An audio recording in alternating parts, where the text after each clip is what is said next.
In this lesson, we're gonna learn how to render our data inside FlatList. Okay, we got here our data from Redux. That's the user box. We got it from dispatching that action, get user box, and save it inside this state. First, let's clean our code. Let's delete those and delete that line too. Okay, now let's add a component called FlatList where we are using it to render list of items. Okay, we just have to add a property called data, and the data is the array of the data. For example, user box. Okay, and we have another property called render item. Inside this render item, we just render what we want. For example, let's create a function here called render item.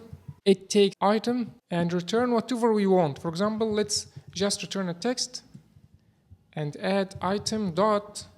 In our item, we have here created at, author, cover, name of book, price, email. For example, we can use the author. Okay, let's just add render item here and press save. Now we've rendered a list of the authors. We can change it to the price.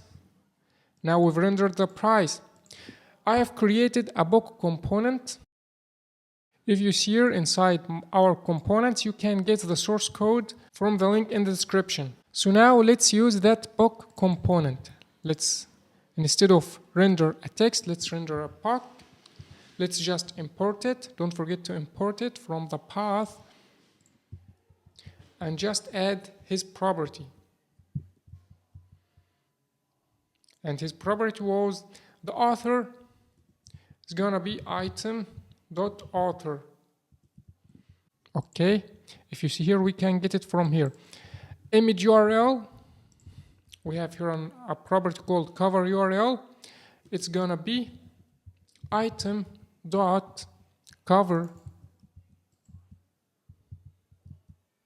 Look, now we get our cover.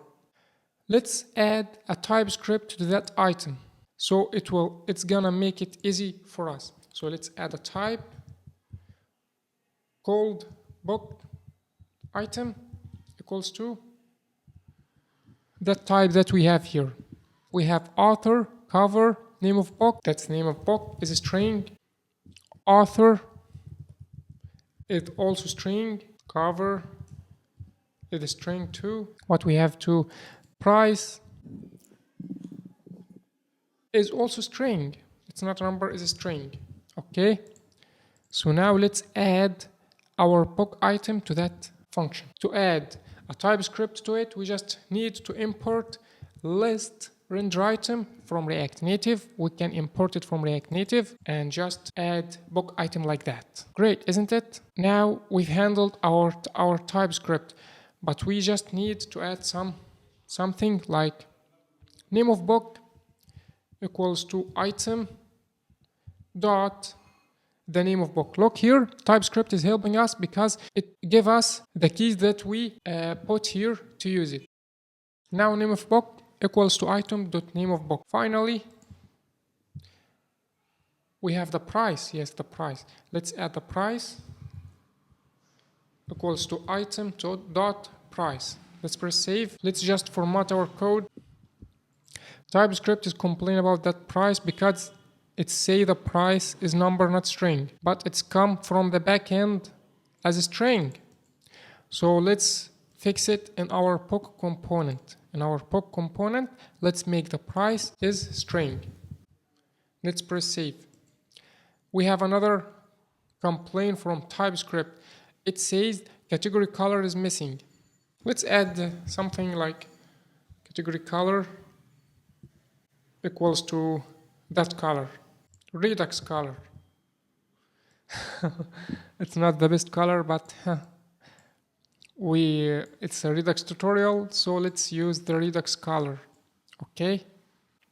So now we've rendered our item of box inside a FlatList, but we just need something to that FlatList, something called key extractor, because we want to give any item of our FlatList, we want to give it a special key because that helps React to know which item it handles with. For example, if we delete an item or update an item. So assign a key to each item is a very important thing.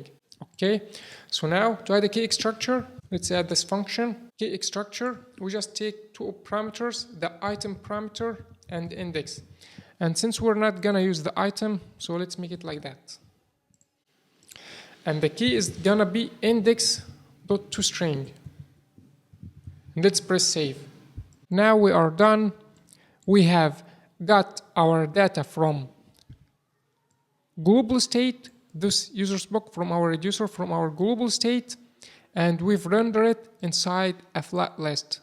And we've handled the TypeScript things that we face. That was our last lesson in Redux library, and next lesson we're gonna learn Redux toolkit. So don't forget, subscribe, and don't miss the Redux toolkit tutorial. Thanks for your watching.